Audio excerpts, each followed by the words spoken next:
Good afternoon and welcome to State of Sponge 19 on November 28th, 2020. My name is Chris, better known as Jeeden in the Sponge community. I'm one of the leaders of the Sponge project, and I'm just going to go through an introduction here with everyone that's actually going to be with us today. Most not going to be talking, some might be. And then I will kind of go into a little bit about this State of Sponge and go from there. So to start off with, I have Dual Spiral. Hello, everyone. I have Faith Chow. Hello. I have Gabazo. I have Grinch, who is not on the mic as well. He'll be handling the server. I have Inscrutable. G'day. I have JB Yoshi. Hello.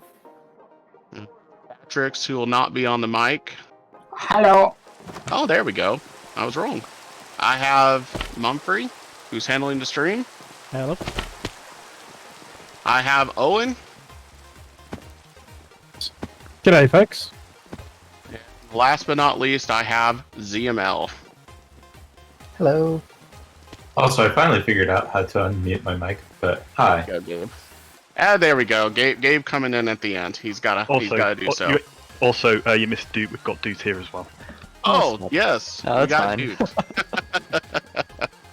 All right. So I'm gonna start off by kind of going into this what State of Sponge is, especially what this one is. So for those of you that don't know, State of Sponge is basically where we do kind of a big get together. We have a whole bunch of people on our server, or at least we try to, running Sponge itself, be it like Sponge Forge or Sponge Vanilla. And we just kind of talk about the state of the project and where we're at. That's true for pretty much all the other State of Sponges. This one, though, this one's a little different to us in the team. So back in 2016, we were at Minecon, the last time that they really did kind of an in-person event. And at that Minecon, the software that we are running on here today is what we ran in our booth. And basically what would happen is you'd have people kind of show up, sit down on computers, and they would play the game. And at the time, the game didn't have a name, but we call it Royale today. So for those of you that actually watch our repos and see what we push to, you'll see that we've been pushing hard to both Sponge and as well as this. So as it stands today, we're running on Minecraft 1.15.2, which is not the latest version of the game, but we'll kind of talk about that a little bit later in the broadcast. And it means a lot to us to be able to come here, do up a presentation for the community, and show that we are back from the days of 1.12. We did the bump. We jumped all the way past 113 and 114. We jumped up to 115. We have spent an incredible amount of time. It's just literally an untold amount of time, cannot even be measured at this point, working so hard to put together this product and to be able to come back here and say, all right, we're back, and we want you guys to kind of take a look at what we've got going on and let you know how we're going to go from there. So at that point, I think I'm just going to kind of leave it away from there, and I'm going to cut away and turn it over to Duel and let him maybe share a few words with you before we begin our first game of Royale. I was not prepared for this. Hello, everyone. No, it's a pleasure to be here as well. I'd like to echo Jean's statement. I came into the project myself. I'm not going to show my own retrospective a little bit. Came to the project myself maybe 2017. Obviously, many of you actually know me through the Nucleus plugin, but that got me noticed, and here I am. And it's been a bit of a wild ride, I think, and everybody else here could probably say the same. Whether you've been developing or waiting or doing some of the behind the scenes stuff, and being able to sort of interact with everyone has been a real pleasure, and it's been really quite interesting, and long may it continue.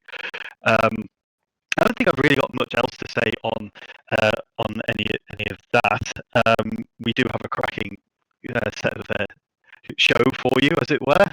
We're soon going to introduce you to the Royale plugin, and actually we'll get a game going. We'll see how long it takes for everyone to probably gang up on me. I tend to have very bad luck on these streams, as long-time viewers may remember. But we also want to talk about API 8. We want to talk about our 1.15 release. What's new? What we're going to do in the future, and how you plugin developers can start sort of thinking about how they're going to port their plugins, what we can do, what new things there are, how we're making your life easier. And we'll then talk, as Jason said, we'll talk about 1.16 a bit. We do have our community spot as well. We have Owen and Inscrutable here in particular. We're talking a bit more about docs and things like that. And we also have some major updates from more. So Catrix has prepared a nice video for us about what to expect from more in the future. And then we're going to take some questions. So we'll hopefully have a couple of people watching the Twitch chat. I've got it open up in my browser. I'm sure others will as well. We're having some audio problems, by the way, Duel, too. So your voice seems to be coming out well on Twitch at the moment. Okay. I'll try and get that fixed. Does someone else want to sort of take it into Royale? They're saying it's fixed. Oh, they're saying it's fixed. Oh, okay. That's probably because I had to move the mic closer to my mouth.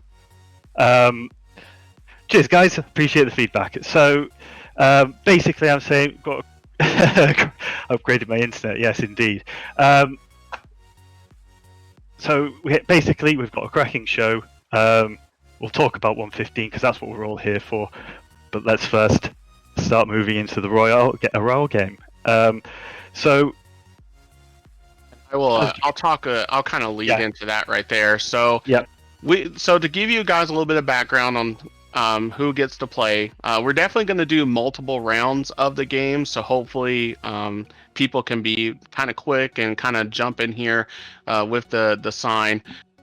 In just a moment, we're going to start up the game. It's going to send a message to your chat, but it'll also have the ability to go into and right-click the join game sign that you see on the ships. So Royale is basically as it says, a battle royale. You'll spawn into the match. The match countdown will begin. The objective is to find other players. You are to kill them. They will be 5 minutes. If after 5 minutes you don't kill them, well, you'll just see what happens. So all hell breaks loose. The game retaliates. Something like that. So let's go ahead and kick that up, and then we'll go ahead and get joined into the match.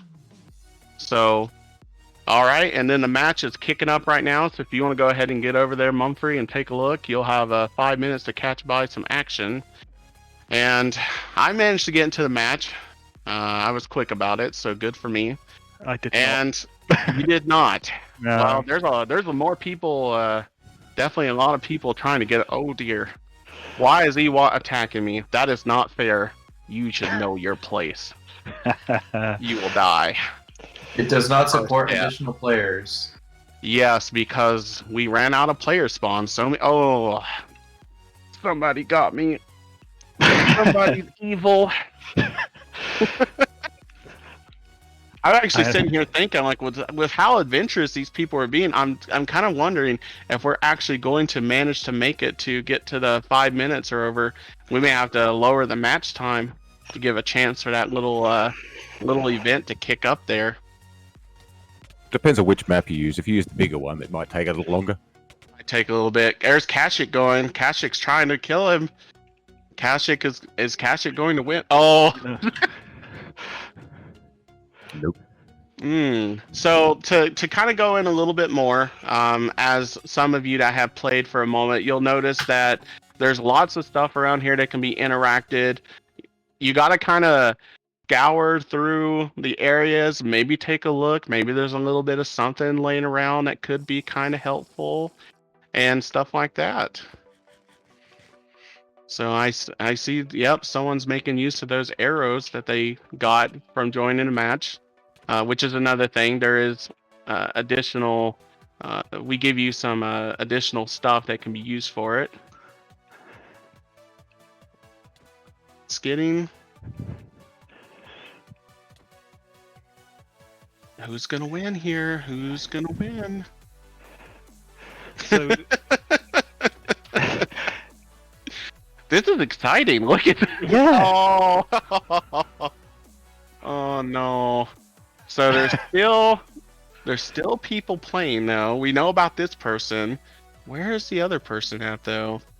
They're probably hiding. Gonna try and wait it out until until something happens. Yeah.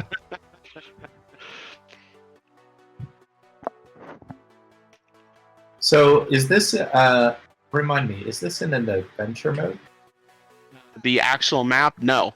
You can modify the map as much as you want. So whoever's here might have actually took the opportunity to do some digging, trying to hide, trying to wait it out, maybe.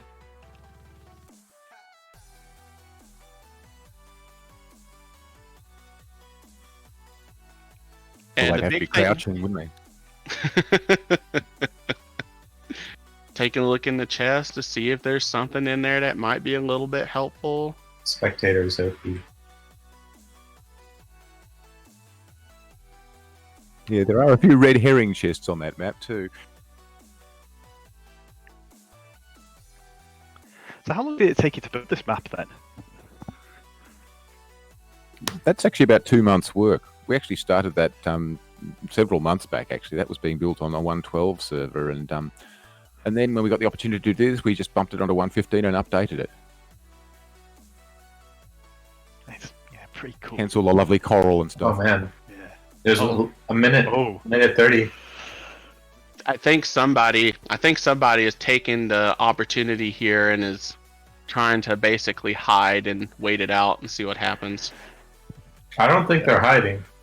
No. One player took the high ground. They have the high ground, as they say. Of course, if said players are listening to the stream, that might have been a hint. Of course, they could also just follow that arrow trail. Oh, is someone going to win I see pot before jobs. the inevitable happens? No, I don't think so. I saw someone launching arrows down. Yeah. They can wait. Oh, no. They're gonna wait for it, It's or happening. Oh, there we are. oh, I didn't know. I was like, are we gonna? I was hoping for endgame, you know. Hey, the plugin works. Cool. Congratulations, Jaden and co. Excellent. Okay. We could talk a little bit more, or we could tell it to do up another game. I think we Let's should do tell it to another do up game. another game. I want to see I think the. so too. Yeah. I want to see the special surprise.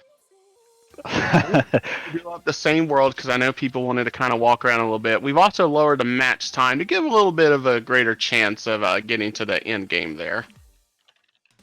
That should be cool. Yeah, admittedly, there's an awful lot of new things in Minecraft since our update too. I mean, going straight from 1.12 to 1.15 means that there are the whole series of mechanics and things that had just been completely absent. Oh, I missed out So again. the world has the world Missed has out. filled Yeah, up we're not again. feeling well. All right, Mumphrey, let's get you over to the ODD world. Who got in? Any one of us? I didn't get in though. I didn't try because I played last time. So I think we've been out competed. Oh, wait, no, Grinch is not in. Oh wow, a minute 30 seconds. Did you guys set it to 2 minutes total? lowered it down to give a chance for people to see what happens with the end game there. I think I just witnessed a murder. I'll see. I've got a couple fighting in the, sword versus axe. I'm not really sure what's going to win here. I mean, hey, axes are pretty. Well, okay, I've eaten my own words there. The axe won. Yeah. Yeah. See anyone else? Oh, there's more people. Oh, 1 minute to go.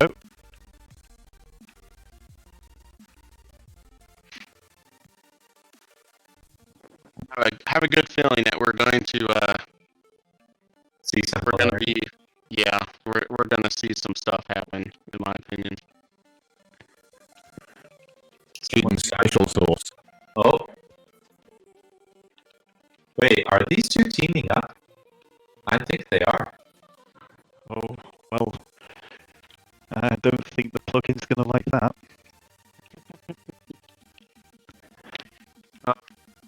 Fair amount of time left to go.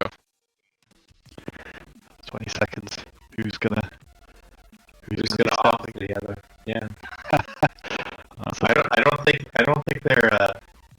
they're quite teaming I've got up. to say, the performance here is excellent. yeah. Good to hear. And, well, here we go. Here we go.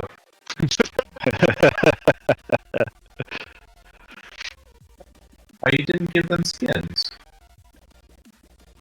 Figured I'd just go with the standard Steve. Should have named them Herobrine. Congratulations.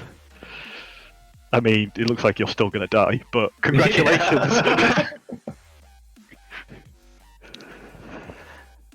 That was That's pretty funny. cool.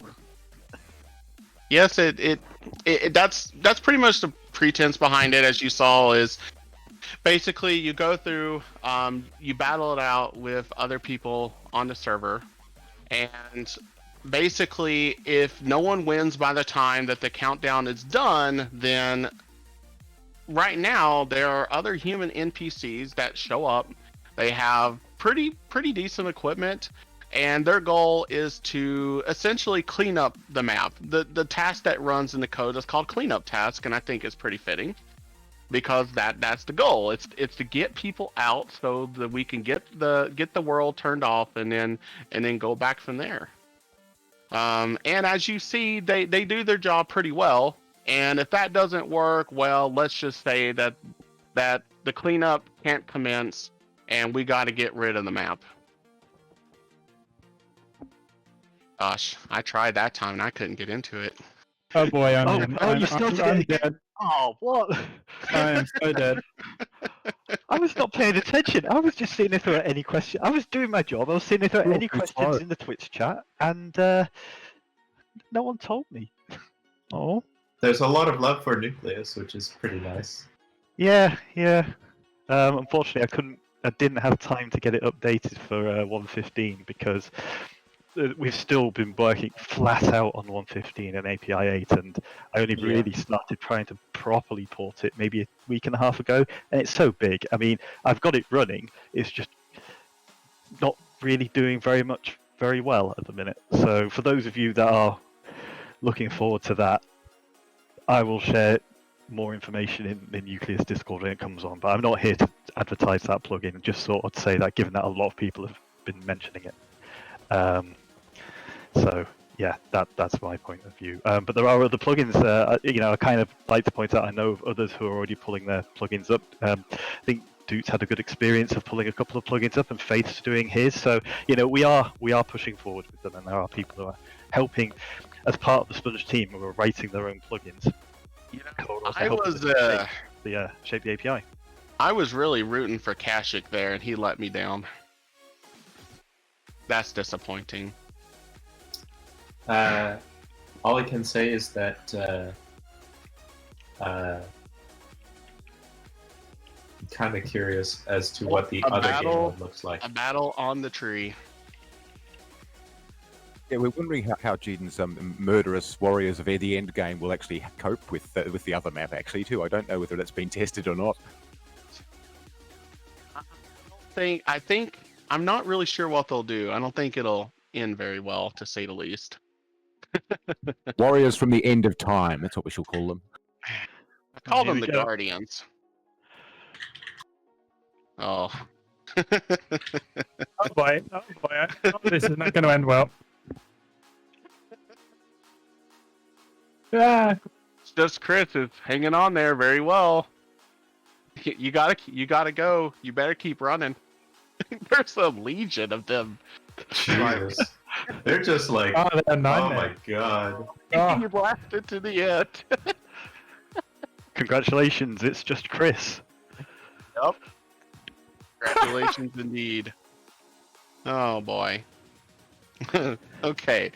So let's move on a little bit here. We'll definitely continue to play matches throughout State of Sponge, but we definitely do want to talk about a little bit about the product as it stands right now.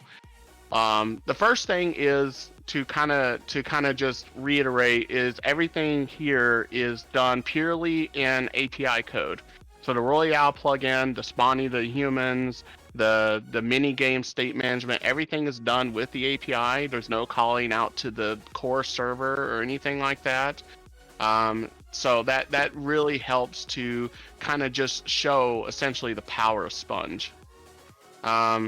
And speaking of, let's actually talk a little bit about, and this is going to go over to multiple people, but let's chat a little bit about what's new in API 8. That's a really difficult question because I think it'd be easier to say what's not new in API 8 at this point. I think a good place to start then is think about the Royale plugin, right? The Royale plugin uses quite a lot of new stuff that we've brought into the API. So, I mean, I'm kind of clearly taken over here, but I mean, some of you may have already been starting to run commands and kind of trying to sort of use the new client completion that Minecraft has, and I've spent a fair bit of time, and Faith's helped me a little bit with the command stuff, and we've basically managed to bolt on a front end so that you can develop commands for your plugins that takes advantage of these client completions, and with most of what you know, so including flags, those of you who've used flags in your commands, we found a way to sort of at least support them in some way, but and also just custom completions and sort of seeing the different colors and seeing the sort of completion help you move on. And we still have work to do, and there's still stuff to do, but it's one of the sort of bigger things that I think came out of Minecraft even 1.13, and a lot of people are like, oh, these are client completions, and we've made sure that we can bring that to you with Sponge. What it has meant is it's brought a new API to that so that we can kind of support it better, but hopefully you'll find it easy to use. You know, I think for those of you who are plugin developers, go and give it a go. See what you think. I'm hoping for it. Broken again. Is it broken again? I'm going to have to get a new one. This is an expensive headset as well, unfortunately. I don't think it's from Discord. I think it might be from the stream. Interesting. Because you're coming in fine on my end. Okay. Well, I'll do what I can to try and hopefully I'll keep the microphone clear in case that's what's going on. Near even. Sorry. But yeah, the commands. You know, that was my big thing, and to get the client completions that you guys have seen. Some of you may have actually tried to run. Unlike it, you may have tried to run the command Royale join whatever, and that is one of our big things in Sponge that allows you to do that in I think in a relatively easy way. Someone might refute me, of course, but I can attest to that. No, it's really great, honestly. So yeah, and this feedback's good. You know, I mean, this is part of our API design. You come back to us, say, oh, and it's not just commands, anything else, like, you know, anything else you use. Oh, how do I do this? Oh, this is great. Oh, how about doing this? We haven't thought about this, and we do need that feedback. So that was handy feedback. Thanks, Duke. But the command, yeah, I haven't got much else to say, but the commands are a big thing, and that is something that many of you have noticed. We could have just gone and said, we'll have it like in 1.12, you won't have the client completions, but we definitely wanted that. So that's one big thing that I think is going to be apparent for plugin developers in particular, is that your commands API is going to change, but it allows you to have this client completion. I've actually I did a little bit of command stuff in Royale. I did a little bit of command stuff in some of my own things, and I do have to give you credit where credit is due. It's actually been a really good pleasure to work with the new command system.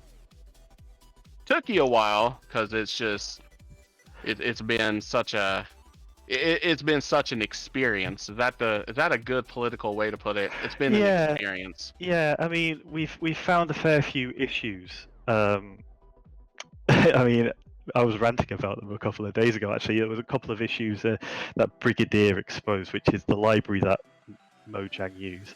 But it's been quite an interesting. I think experience is a good way of putting it, to work around it so that you guys can have the best command experience that we can give you. Words I never thought I'd say, to be honest. But yeah, it is fun. It's been interesting to work on it, and but it's not the only thing that's been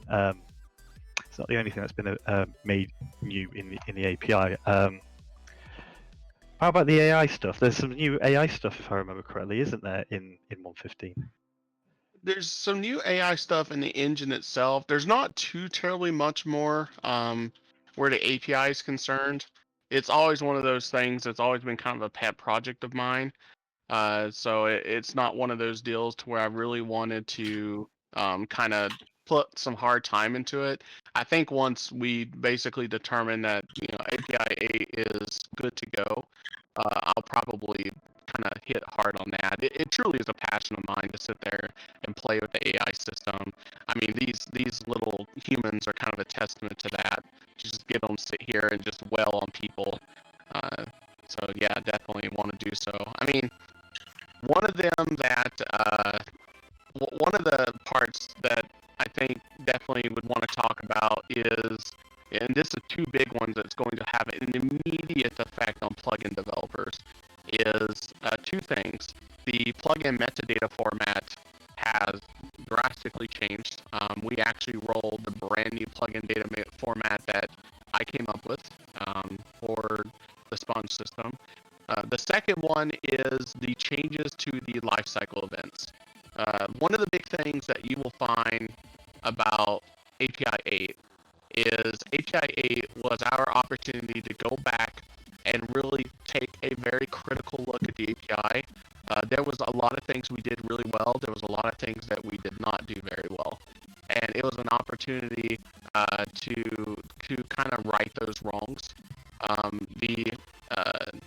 The lifecycle events was a good one. So in the past, we did definitely have lifecycle events. One of those was like game starting server, for example. And the problem is that the API didn't give the impression about that there's truly a client there. The second problem is the fact that the plugin developers didn't really know when to register things at all. They didn't really know, okay, I need to register my catalogs and I need to register my commands, and I would really like to be able to tell the server to load the worlds that I have. There was nothing like that. And one of the things that we did is we went and we addressed that with this version of the game, and it makes for the plugin code to be much, much cleaner than it has been in the past. Another big thing that's kind of in process of being changed right now is the events. We went through, we drastically cleaned up some of the events we had in the API. We also drastically cleaned up the World API is one that I did. Has a brand new implementation based upon the bugs that I saw in the previous version of Sponge. So there's a lot of that you'll see in the API itself, as well as making sure to kind of honor the latest feature set of the game, simply due to the fact that it's definitely has evolved since the old days. The registry system is another one too. The implementation of it in common, we completely gutted that, and quite possibly the most requested thing finally happened in this version of the game. And I'm just going to say it with like two words, which is custom data. So how we've always did custom data in the past, but for those of you that actually interact with the custom data, we definitely heard your feedback about how much it was just a bear to use the system. So in this version of the game, we took a step back, we redid the API, and I will let Gabazo, if he wants to, sit here and kind of explain to you how drastically better custom data is inside of API 8. It is too simple, so now I need to make it complicated. But no, in a sense, previously, where we've built around the registration events, we still have registration events for registering a key and registering when you want to serialize. But the actual act of creating something that is very simple is probably a grand total of like 10 lines. No, it's 2 lines. Two lines, yeah. Yeah, it was like Two 2 li- lines. 2 lines to create, or a line to create the key, and a line to create the data store on serializing your custom data. If it's like you want to store a string, you can do that in a single line. And kind of the premise is that everything is supposed to be kind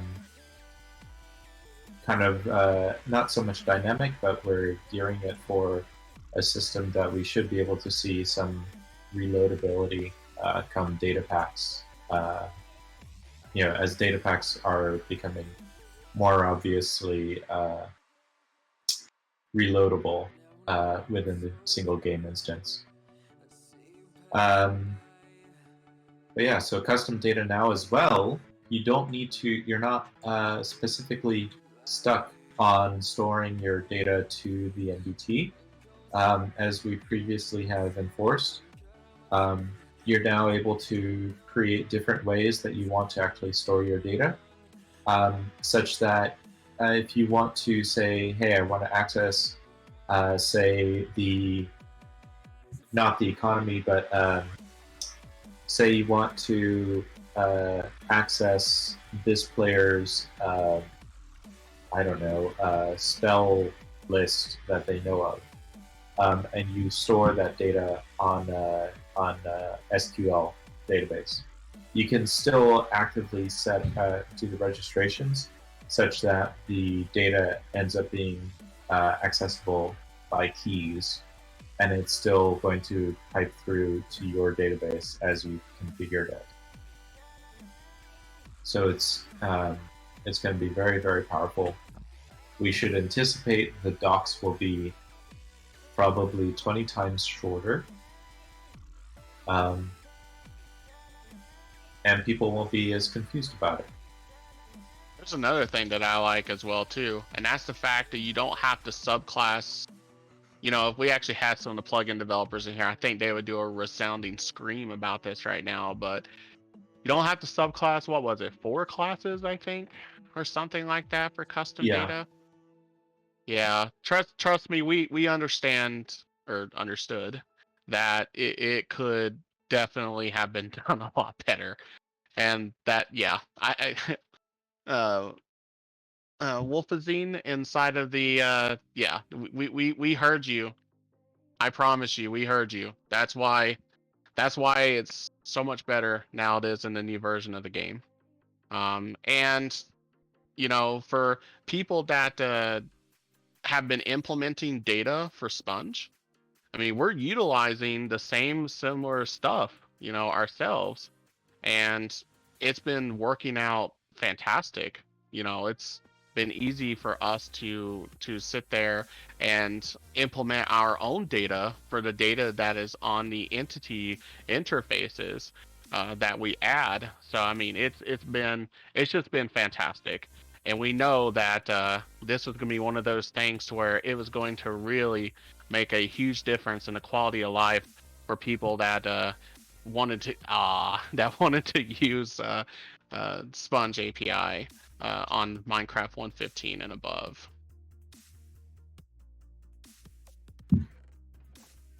So what is the other big stuff that we've did in API 8? Because there's been like just a whole bunch of quality of life things. Oh, I think I'll talk a little bit about some of the separation we did for the client. But to kind of explain this, we have to kind of explain our relationship with the client since the get-go. So a lot of people know this, a lot of people don't, but we in our past, like in 1.12 and before, we have worked in client mode with SpongeForge. Like you can install SpongeForge and run your plugins in the client. That said,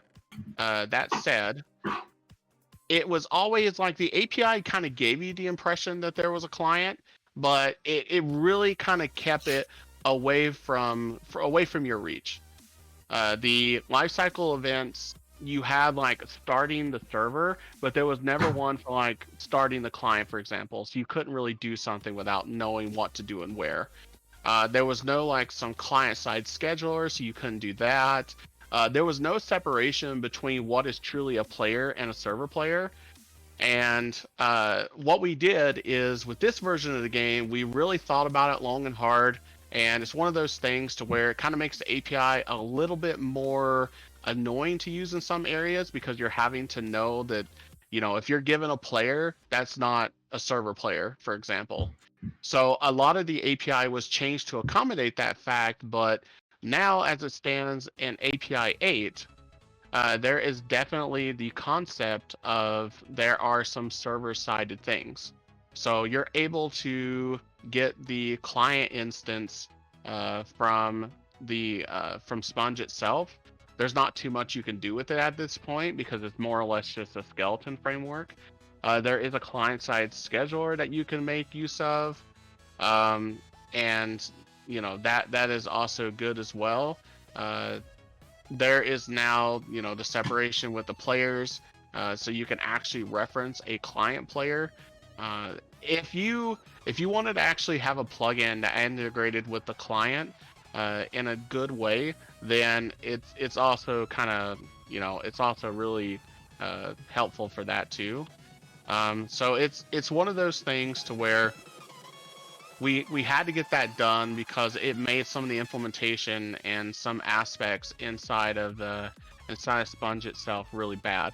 Now, the really good news that I really like is that since we made this change, in our developer environments, and this is something to where we won't talk about it too much for State of Sponge, but in our future State of Sponges or in our future announcements, Gabazo will be the one that will kind of talk a little bit about the fact that with the rewrite of Sponge Gradle to make it easy to write plugins for API 8 and greater, we will also be able to have it like boot up a development session for you. And one of those development sessions it'll be able to do is the Sponge Vanilla client, developer client that we put together. Which is just super handy that we're able to do that. And I actually dominantly have been using the Sponge Vanilla Dev client for all the development that I've done on Sponge itself. It's just been super handy, to say the least. Anyone want to talk about some more? Oh, there's a pretty good one. Faith, you could talk about, if you want to, you could talk about the inventory changes, because that has also drastically changed. Yeah, well, a lot of people were complaining that testing inventories by index was a bit complicated, all the query stuff, so now I put everything that is indexed access on the inventory interface itself. Also, we now have a viewable inventory for building inventories that can be viewed by the client, and also inventory menus, which can basically handle all of the changes from underlying inventories to change an inventory that is currently open without reopen. Wait. You've added the inventory menus to API? Yes. And they're genuinely brilliant to use. I've used them a couple of times, and I don't know how I'd go back to 112. Well, I know how I would go back to 112.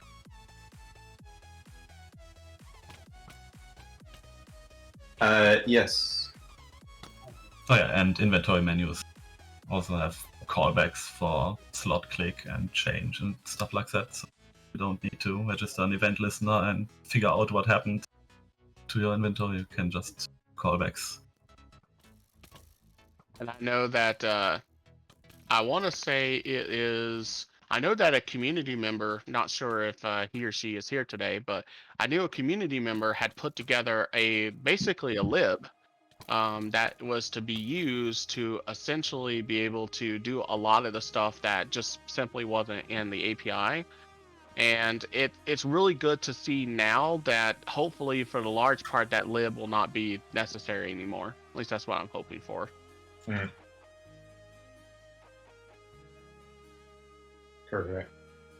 Okay, so does anyone else have anything to talk about for new additions to the API? Yes, I think the other thing we need to talk about is the adventure lib.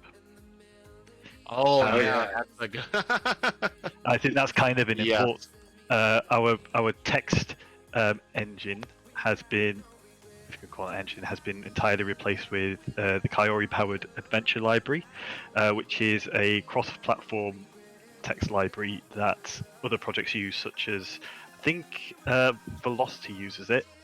I know there are adapters for Spigot, and I think they're trying to get it integrated into Paper. I think so. It's something that is well tested, and people have been using for various projects right now. Those of you who use Grief Defender, the predecessor to that, which was called Text, was actually used in Grief Defender and still is used in Grief Defender. So we know it's well tested, and it allowed us to accelerate our text and our sort of interface development, not inventory, but text, how the clicks work and all that, because it was something that was falling behind a bit. And I think we can all admit here that text is not something that we all wanted to look at. Really, we were all interested in other things. So this was a really kind of handy thing, and it's spearheaded by Kashik, who is also a member of our team. So it was a natural fit for us. So that is the other thing that is particularly of interest to those of you who develop plugins, is that we are moving on to this library, which we have got implemented natively in Sponge now. Yep. And speaking of implementing it natively, I believe we are the first major plugin platform that has did so. We worked really close with like Kashik and ZML and some of the other people that are from that project to see about getting that put into place for API 8.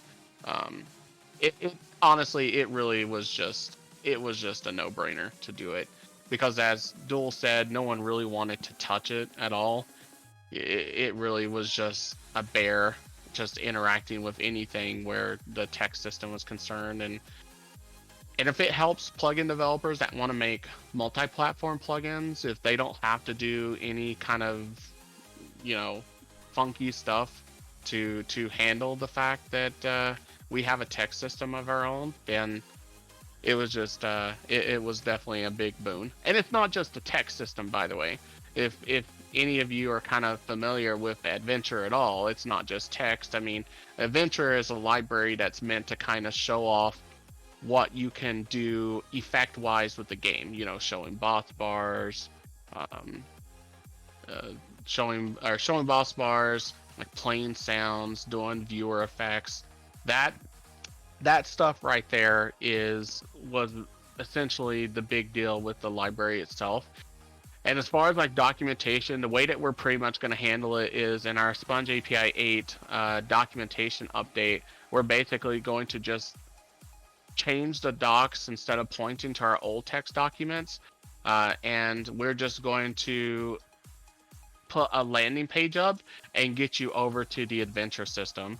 That's how we're going to basically play it. So It already has its own documentation, well written, does it? I Have some believe so. documentation. Yeah, and we Yep. use the same platform that Sponge Docs does, so we'll be able to link right back and forth between any parts. So it'll work basically the same as it did before, except some docs will be on our side. Yep. So I think that's going to go really well, in my opinion. I think people are going to really appreciate having, from what we can tell so far, is a very stable text system, and we're definitely making use of it. There are quite a few events that are definitely calling it, and we're making use of it in the plugin here to do all the text coloring and such like that. So text is a very integral part of the Minecraft engine itself. So, ha! My life is complete.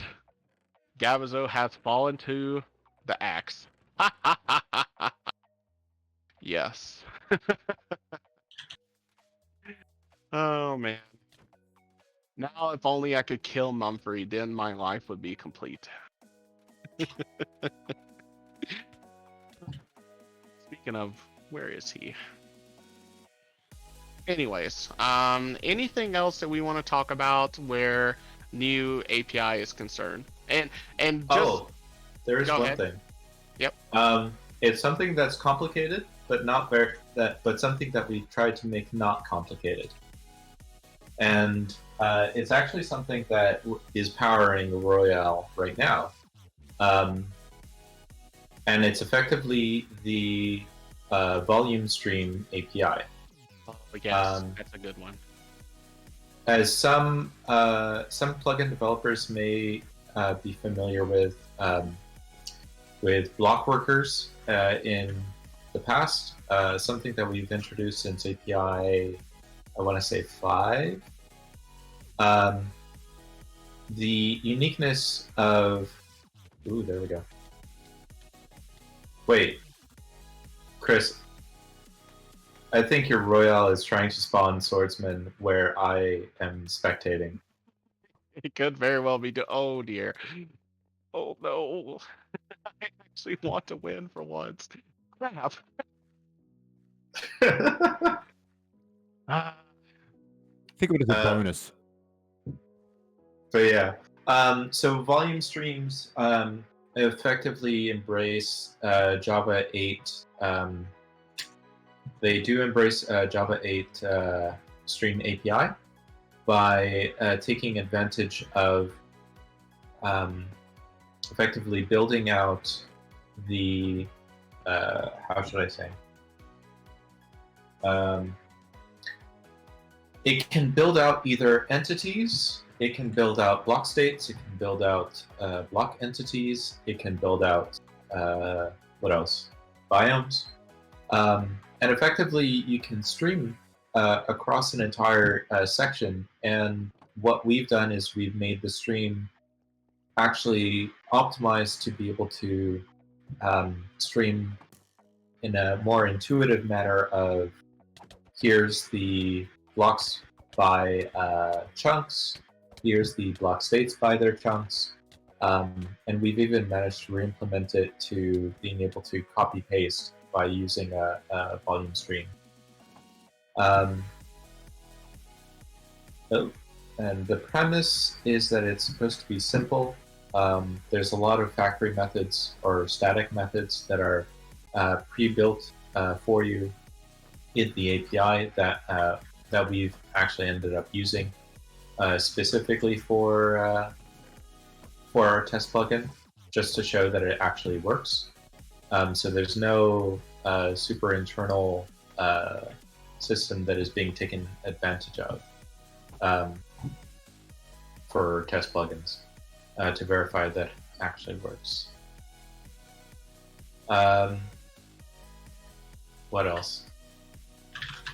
Duel, do you have other things that you wanted to mention about it?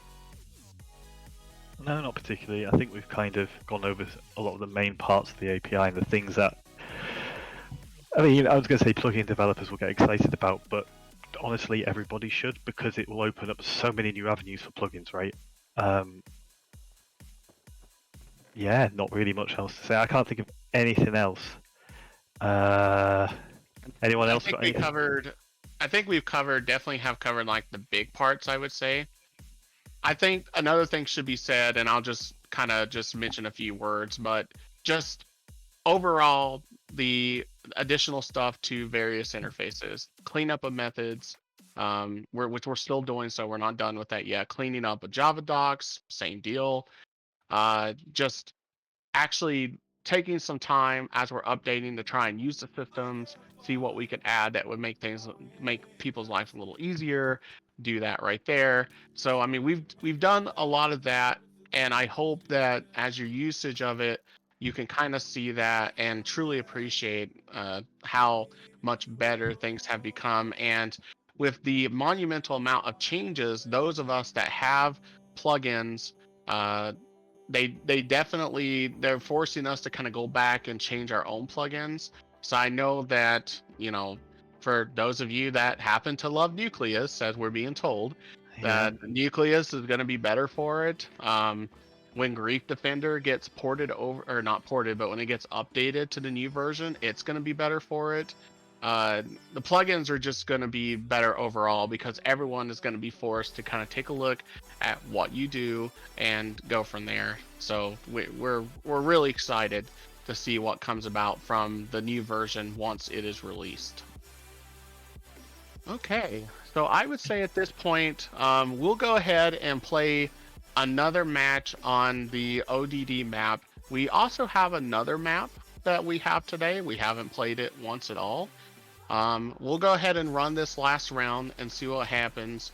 Then we will go into Q&A, and then after Q&A, we will talk about we'll talk about API 7 and maybe play a little bit of the other map.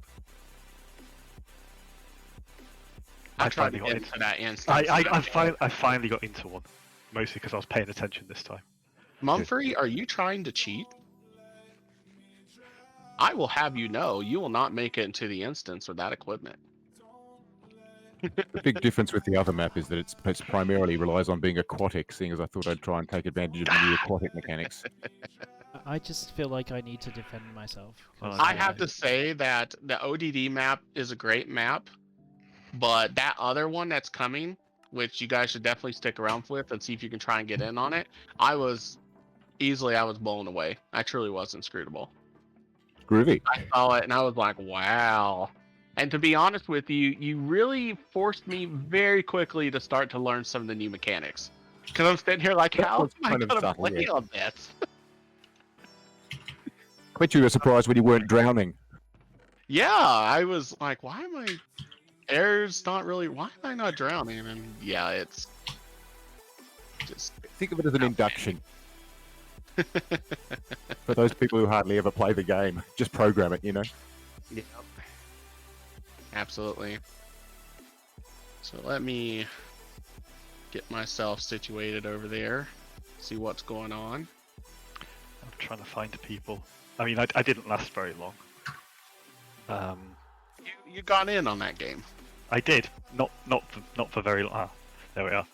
Not for very long, though. I have seen the future, and it is murder. Well, I mean, it probably shows that I've not played this game in anger in a long time. Actually, when you code these things, code plugins for it, you kind of do forget about how fun the game can actually be just trying to do little things. Unfortunately, it turns out that nearly everybody else in this game is better at it than me. This person here is trying, but it's not going to go very well. I can find everyone because I see the sheer amount of name tags. Oh, there we go. I see the sheer amount of name tags. Yeah. It's quite handy having the glow effect on the humans, though. Mostly so I can find where the players are, so I can go and spectate them. Also, I now have 2 time remaining 0 stuck. Yeah, there's a bug with it, but it wouldn't be any sponge if there's not any bugs. So. Hey, but it's held up, hasn't it? Yes, it has. Not that we should be surprised by that. This was entirely stable. Yeah. All right, so let's go ahead and go into and just get some questions quickly answered here a little bit before we kind of talk about 1.16 and API 7 and all that jazz. So Indeed. Owen, what have you got for us? All right, just give me a moment here. Okay, so first question was from Sandvoxel. When will 1.15.2 be available on the website? Wasting no time there. No time at all. I can take that up. Yeah, if you want to talk real Yeah. briefly about it. Never! No. So, our downloads website, as wonderful and trustworthy as it has been, it has some problems. And the unfortunate aspect is that we do need to effectively redevelop our backend to build it. It's not going to look terribly much different. However, it's just that because the system behind what powers the downloads website, specifically the endpoint that creates change logs, indexes, and creates tags of like, here's a stable build, here's a experimental build, and Minecraft version, it's all kind of broken. Not going to mince words about that. So I've been somewhat at work trying to redevelop it. However, over the last several weeks, I've been working on improving Sponge for today's presentation. But I can say that the 1.15 builds will be available on the new website, likely before Christmas, if not before the new year. Next question. Okay, from Ewoods. How stable is the new API 8? Is it safe to develop again? There is. Okay, I would say there is some areas that could be hit with some binary breaks, but it's not going to be nearly as bad as it was, say, a couple months ago, where we were just doing gigantic changes like we were. I would say that if you wanted to go ahead and start doing some stuff with it right now, that wouldn't be an issue. The only thing to kind of keep in mind is some of the easy stuff like Sponge Gradle, creating your plugin metadata file, stuff like that. It's not back in place, though we are going to be working to get it there. So you'll have to do a little bit of stuff with that.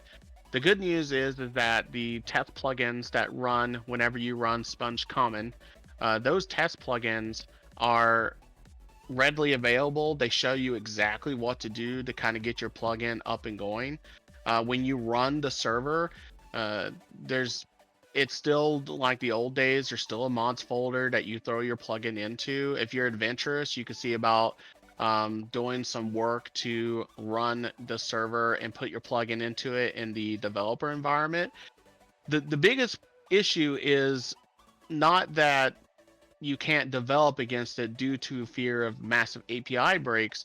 It's more about the fact that we just haven't had the time to do the documentation or make some of the tooling a little bit easier for plugin developers to use.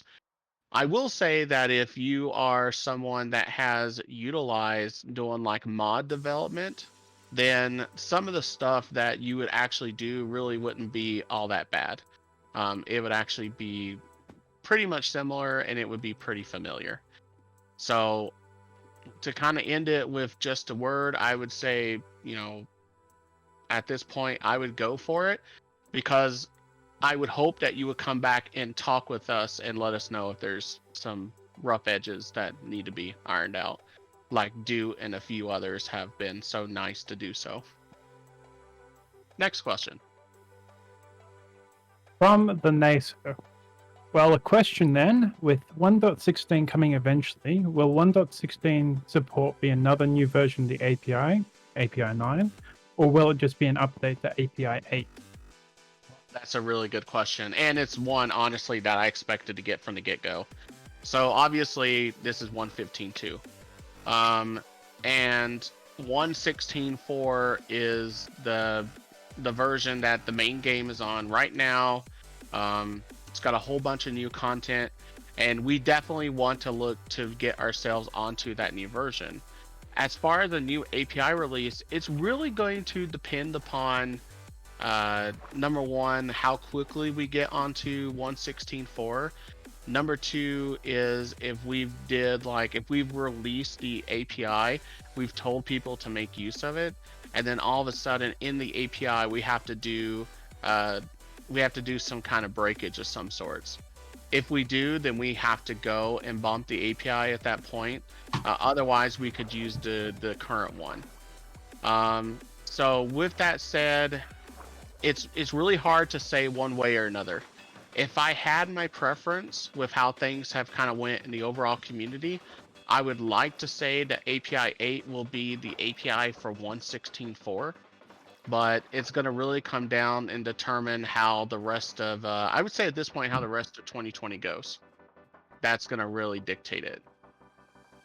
And let's do one more question. I'll just add something to that actually. If Go we ahead. were to go for an API 9, I would actually imagine that the breakages would be small, so it'd be a bit like API 5 versus API 6.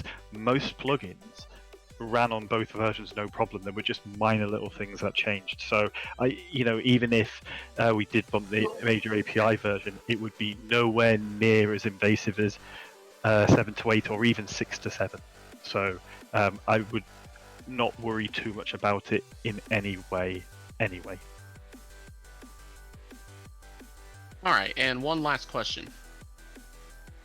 Okay, from RuneScape John, will there be an improvement towards entity AI? And though we've already discussed it, also improvements towards inventory API. Well, I think we went over that a bit. There's definitely been Yes, yeah. improvements to the inventory system. As far as the entity one, it's always high up on my wish list, basically, to go through. And one thing I would like to do, for those of you that actually know the internals of the base game, I would love to be able to expose what MCP calls the brain concept. And though I think that's what it's called in the world data too. I would love to expose that at the API. That way you could make entities essentially kind of give them some kind of knowledge of their surrounding world, give them memories. So maybe if you attack an entity and you go away from that entity, let's say you have a sheep, okay, and you are an evil person and you physically assault your sheep every now and then. I don't know why you would do this, but you are heartless. So eventually the sheep, I would love AI wise, I'd love to do it to where the sheep gets angry. You go into the pen one day and the sheep decides it's time to show him what I've been put through. And the sheep beats you to pieces. That's I can get like that. where I look for. That's the day I look towards. That's what I look towards. I would love to do something like that. That's the kind of stuff that really gets me excited and really is kind of drives my passion for working on the plugin platform, is to be able to say you can do this with the API. And the systems are all in the base game to do this. They truly are. And I've already exposed some of the AI task stuff, but it's very, very minimal. There's so much more that can be done. And I would love to be able to just put everything else aside and just sit down, give it the time it deserves, and put something like that together.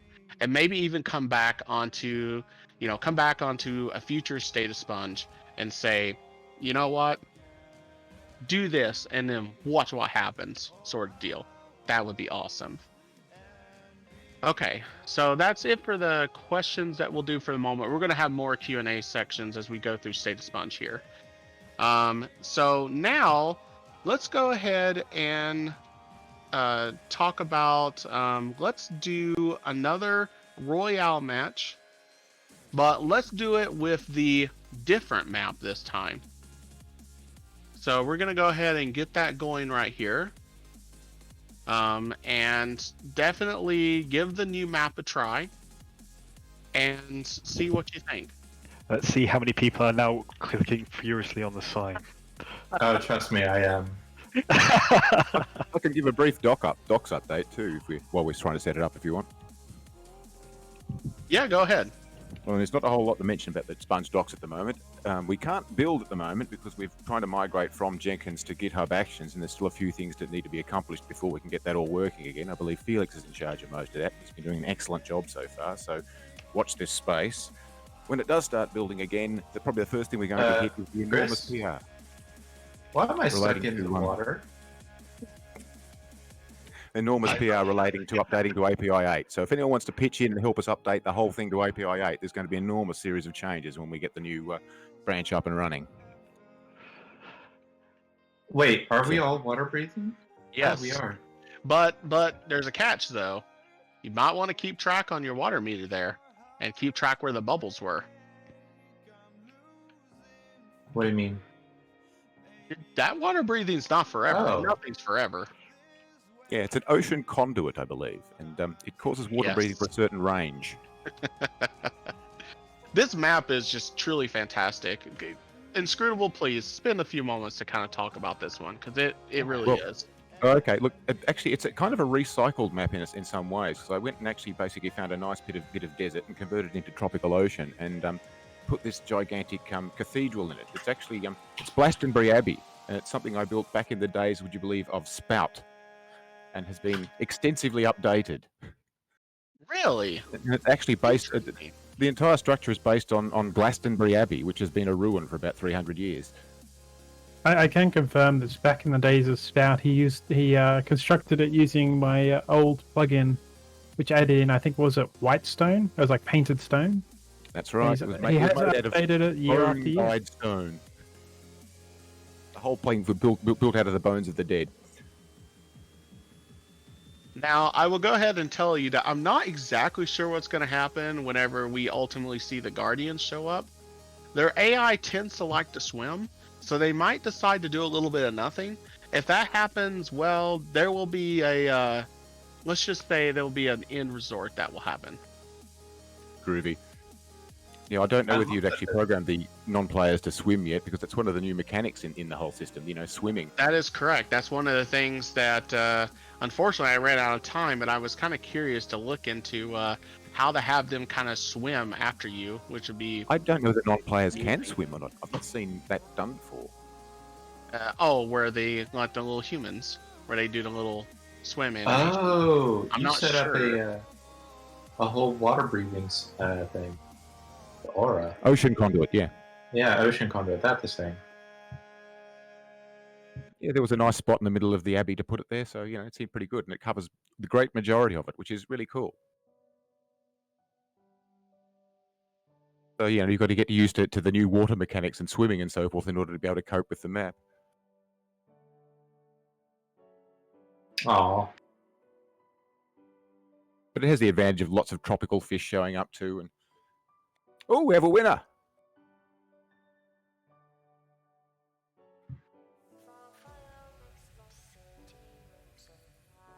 Very nice, and it was actually a new person that won too.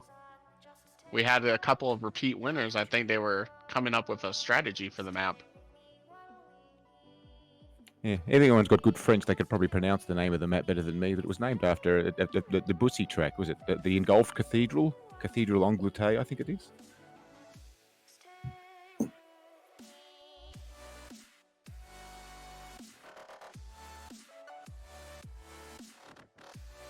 And of course, they comment on the Sponge community server too. That's not up at the moment. It hasn't been up for a couple of weeks, but hopefully we'll be get resurrected sometime soon when we have a nice stable build of 115 to play with.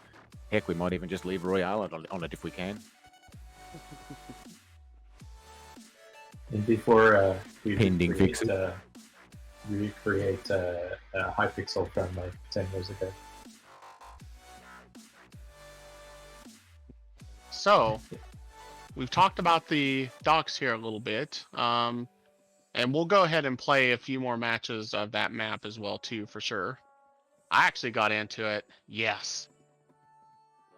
I am ready. I Good to am know that ready. the matches terminate too, Well, see, that's the thing. I don't know if the last person didn't make it to an empty count, did they? I don't think so. Oh, here we go. I saw a couple of people. I gotta start stalking. I think the best example we've got here, though, Oh, is we the are last winner. testing Sponge and showing it works really well. Yes, can't tell you Chris. exactly how. Oh dear. I've got to say, I'm impressed with the quality of development. The fact that it is this stable is really a testament to the sheer amount of work you folks have put into it. Well done. This may actually be the most stable one that we've had at a State of Sponge before. Not all Yeah. of it, of course, but still time to the seat go. of the pants Still organisation. stuff can happen. We've lost the last game's winner. Oh, and he came for me. That was unfair. Oh dear. time for me to run away. I'm just gonna run away. I'm gonna run. I presume there's Actually, Optifine on our point of view camera. 'Cause I've that's gotten really spooky. Shoot, I've gotten lost.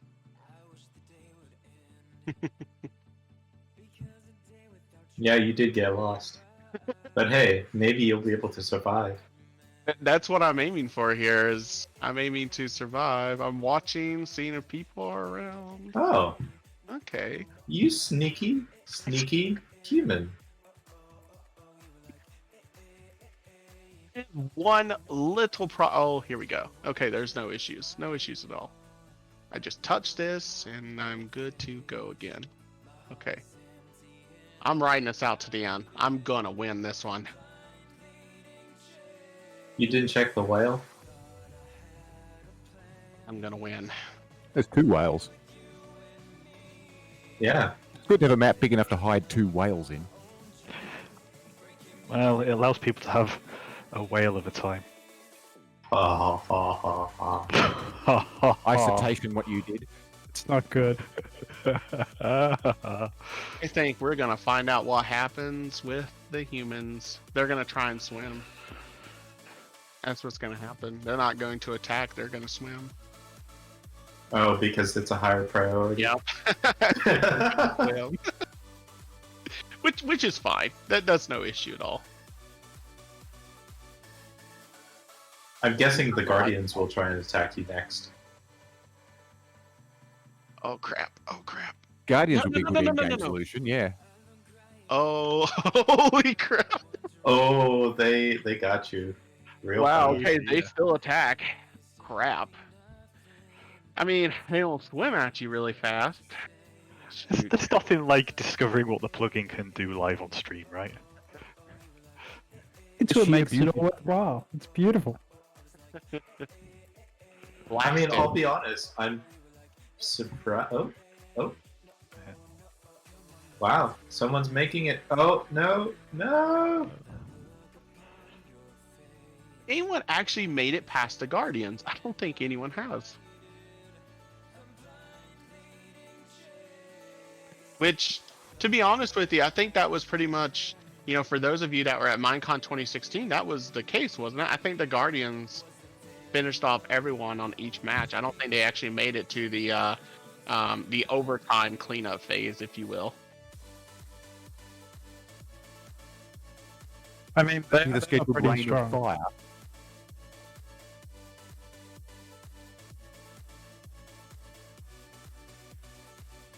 So what we'll do is we'll go ahead and have this one continuously play like we have been. So if you can get in on it and go by all means. We will continue on and we're going to talk a little bit about, let's talk some about API 7 because it wouldn't be a state of Sponge without talking about what we have released currently. And I will preface this with this is something that I think everyone knows at this point, but I'm just going to say it officially on a stream. But Dual Spiral, he is the lead of API 7 or Minecraft 1.12. He basically has dictated when we've done new releases of it, and he's truly done an outstanding job. And that allowed me to pull myself off of that and really just focus on API 8. So I'm going to turn it over to him, let him talk a little bit about the state of 7, what's going to happen from this point forward, and we'll go from there. Yeah, I haven't got too much to say. So as you all know, the latest release of API 7 is 7.3. We've pulled out 2 point releases for API 7 in the past year. And it's kind of, as you may have noticed, it's kind of slowed down. Now, there are 2 reasons for this. Obviously, we're looking at API 8, and a lot of my focus has actually now been on API 8 as well. But also that the download system has kind of hit us a little bit. We've kind of, because the download system is down, we've not sort of focused as much on API 7 because we can't get the new builds out to you. We do hope to get another recommended build or 2 out once that's back up and running. I mean, it's obviously no point releasing if we can't get it down to you. But at the same time, we are slowing down on it. We don't really we're going into more of a community support thing now. There have been a couple of people who've recently pulled out a few PRs for API 7, which I'm going to look at soon, and we are going to continue to accept those. But our focus as a team is 115. As you can see, we can build this awesome Royale plugin for you, and it's in part powered by the fact that API 8 is that leap and bound ahead. But we will still continue supporting API 7 for a little while yet. We haven't got an end date on that yet. I don't think we've decided when we're going to start winding down the support completely. I'm sure Jeden will correct me if I'm wrong. So we are still looking at it. We're still looking at the issues, but do bear in mind that we are thinking more ahead in API 8 itself. But we are going to accept the PRs. Still give us the issues. We'll still look at them as time permits. So I think that's pretty much it on it, really. We are beginning to think about winding it down, but we aren't doing so just quite yet. I think that's all I've got to say on it. Excellent. And as he said, it's just I would say, to kind of follow up, I would say at this point, we're still taking, like, if someone shows up, we've had a gentleman that showed up with a couple of world-related PRs. We're still, we're not saying that we won't pull anything like that. It's just that the active development of our product is geared towards API 8, so you're not going to really see a core developer be doing any significant amount of time towards 1.12 at this point. Okay, so let's go forward a little bit, and there's another kind of part of this, which is one of our sister projects is OR. Now, since the last time we did a State of Sponge, there's been some pretty drastic changes that has happened to OR itself, and Catrix was very, very nice and recorded us a video segment, which would you be able to play that segment, Mumphrey, to the stream? Yeah, I can play that. Just, are you ready for it now? I would say let's go ahead and let's play the video. Okay, rolling the video. Thank you. Okay, so Cat here. Let's talk a bit about OR. Now, about a year ago, we released M1. For us devs, we loved it. I don't know if it was that exciting for you, the users. With M3 though, we hope that it would at least be somewhat more interesting and cool. I have here a local instance of M3, and I thought we'd just kind of go over and look at it some. So as you can see, it's rather smooth to navigate. Not the problem there at all. Now let's go over to total economy and talk about pages, because that's a big thing that we've actually done with the M3. We're still not quite happy with them, but they're better now, at least, I think. So, as you can see, we can navigate between them just fine, add them just fine. But we got total economy has this page, got this page here, but I just emptied. I don't do anything on their own. Or M3 brings a thing and brings a way to represent this, and it's called a navigational page. We take this, and now we can no longer access this. So it's now just there for the tree structure, as it's supposed to be. Now, we've also made a few other changes to subpages. Yeah. We have page there, we got subpage. So far, just as normal in OR. But we can now also add sub page. Now this you couldn't do it before, so you can now basically go as deep as you want. Now next, let's head over to Nucleus and talk about versions. As you can see, we got big prominent download buttons for the promoted versions. We got version list here. We can also edit the version list now. That's a big thing that people have requested for ages. In some, well, you can't upload a new version file, but you can edit metadata about the version. So you can set stability, for example, push this really hard as a promoted version or push it less as a promoted version. You can set the release type. So, for example, hey guys, this is a hot fix. Please download it now. It will show up like that. Put that there. You can also select multiple platforms, and basically, let's say you had a plugin for Sponge API 6, and then the Sponge API 7 comes along, and your plugin still works. So you can represent this this way, and dependencies doesn't change, but the user can now see, oh, this plugin works with both 6 and 7. That's how you represent that. Now, next off, let's actually take over this project, because we can transfer projects in M3 now. So let's add Spongy as an admin. Admins are basically almost equivalent to the project owner. They can do basically almost the same stuff. Okay, so they are now have now an invite. We go back. Okay, so we are now an admin. We can now go down to transfer here, and Spongy now shows up because they're an admin. And we can transfer. Yes, we are sure. And there, it's done. Now let's just upload a new version just to assert our dominance. So we got 2.3.3 here. All looking good. Publish version. Yay! Now, I also want to talk about something here in the API, because the way you access projects has changed a bit. So you go here. It used to be project/plugin ID.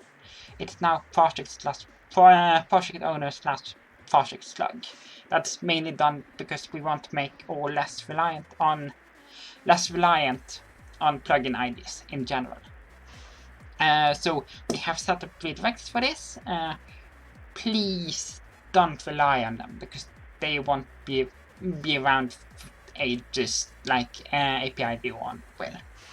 Lastly, if you want to help test or just want to get a taste of M3 yourself, you can head to staging/or/view.spongeproject.net.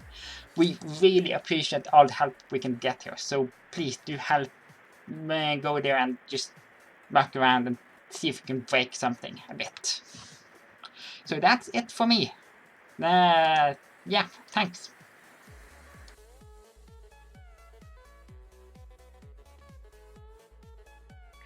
And there we have it. That video was done by Catrix, who is the lead of the OR project.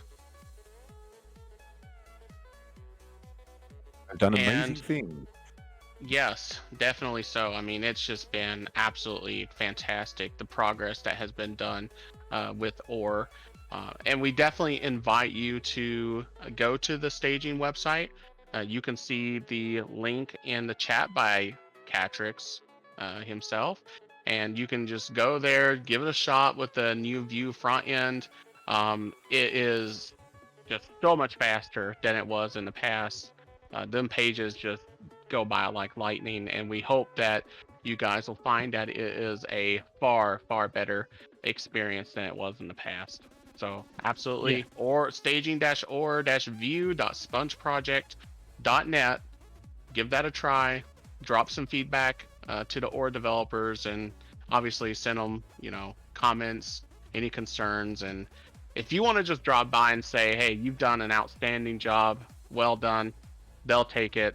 They would love to hear it at this point. So thank you very much. Go ahead, Duel. You wanted to say something. Yeah, I just wanted to give a shout out itself to Catrix, who's in the stream with us, and Felix, who unfortunately isn't, because they've really kind of pushed forward. And we've heard Felix has done a fair amount on the website in other things from the docs as well. So again, another shout out there. So I just again would love the entire group of people watching people on the Minecraft server, just to give a huge shout out to Catrix and Felix, because they are the people who are really allowing us plugin developers to distribute our plugins in a safe, secure, and visible way. So thank you very much. Absolutely. So let's go ahead and let's go into another Q&A session. I want to do that. This Q&A session will actually lead into kind of like a final note section. Yes, I'm aware State of Sponge is coming to an end here, but we will definitely be still kicking up the maps here to get into the instances. Definitely try and do so you can experience Royale, have some fun here, a little bit of something to kind of brighten your day here on this Saturday in November. But go ahead and shoot us the first question. Alrighty, well, resuming from where we last left off, Dark Savvy had a quite a short question here, but it'd be interesting. To quote verbatim, "Do you excited about 1.17?" Always. I'll take that one.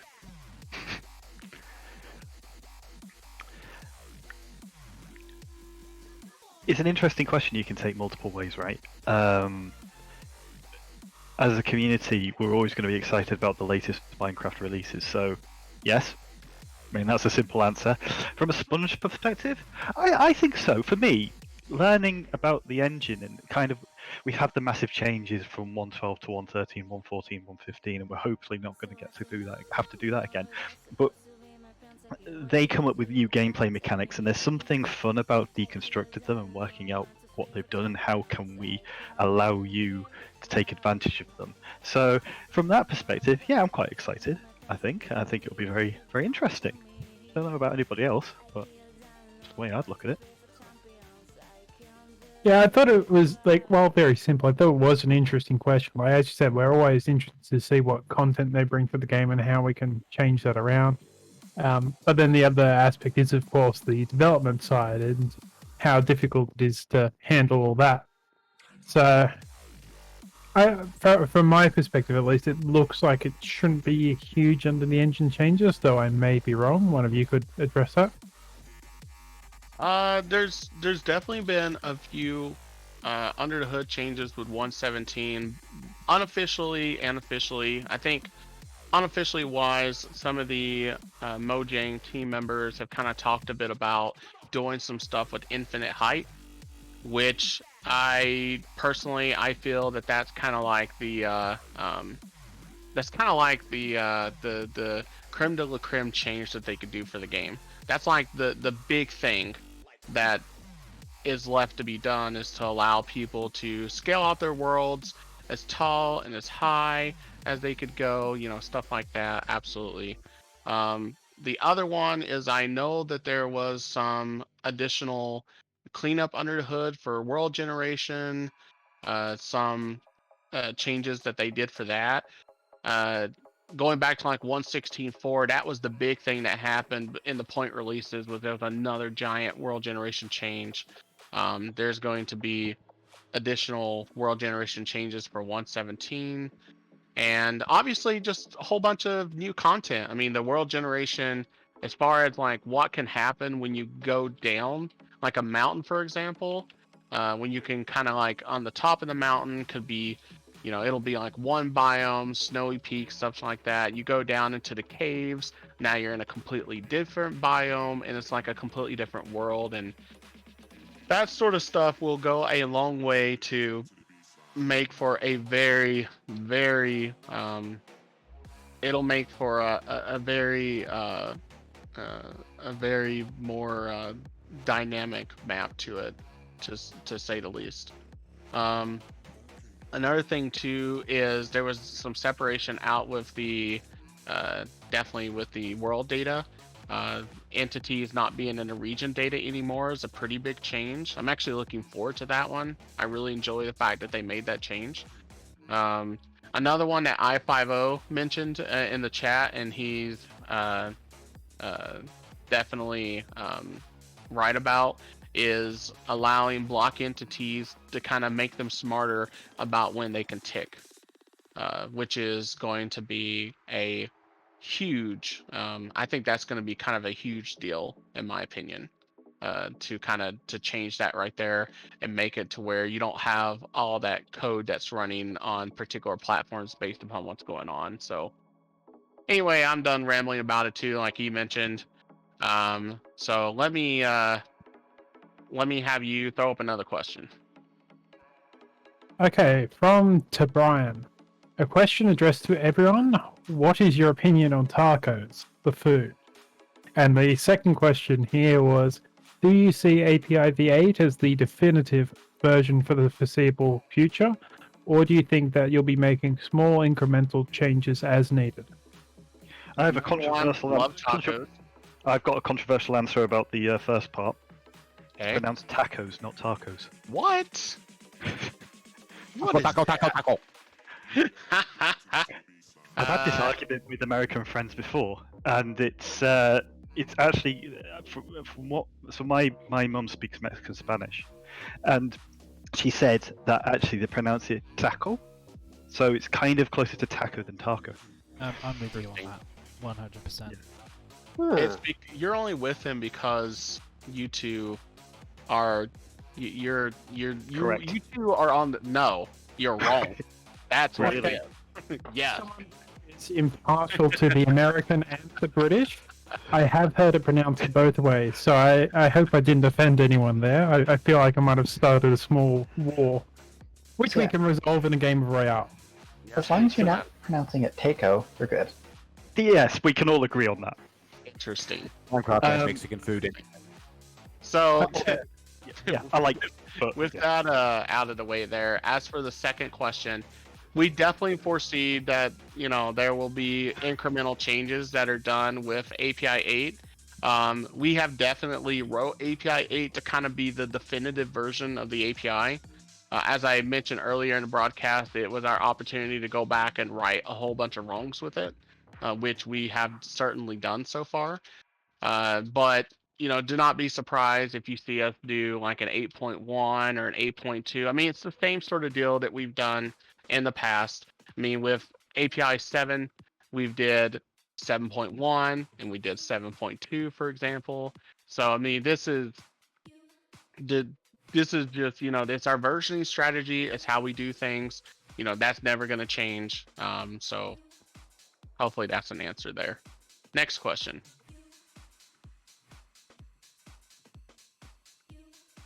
Okay, so from NASO, once more. Now that I think of it, with the Forge rewrite that happened for 1.13 plus versions, is Sponge Forge going to be a bit delayed compared to vanilla? And along with this, we had a question from Mickey Lad.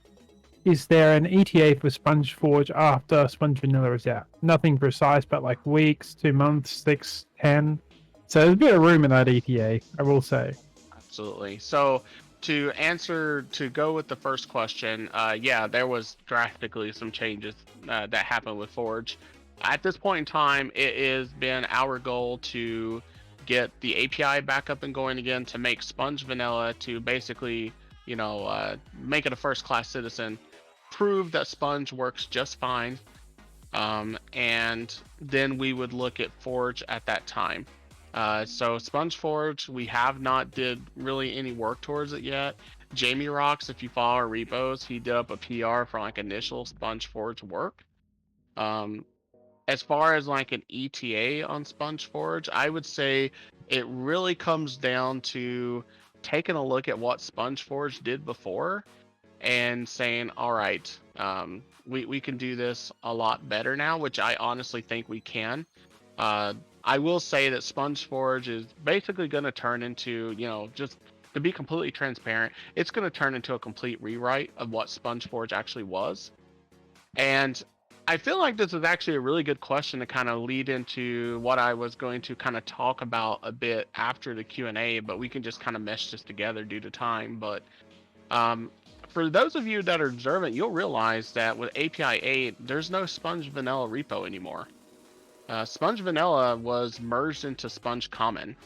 There is a nice little, there's a subfolder in Common called Vanilla, and that is what Sponge Vanilla exists in there. And due to that, whenever we do something with Sponge Forge, it's also going to be a folder under common. So going forward, Sponge Forge and Sponge Vanilla as repos, they will no longer exist.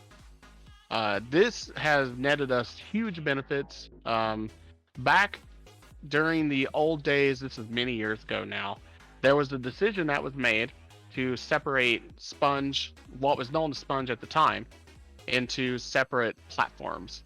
At the time, Sponge Vanilla was known as a different project by a different team as Granite because we only worked on Sponge Forge. That was the only thing we did.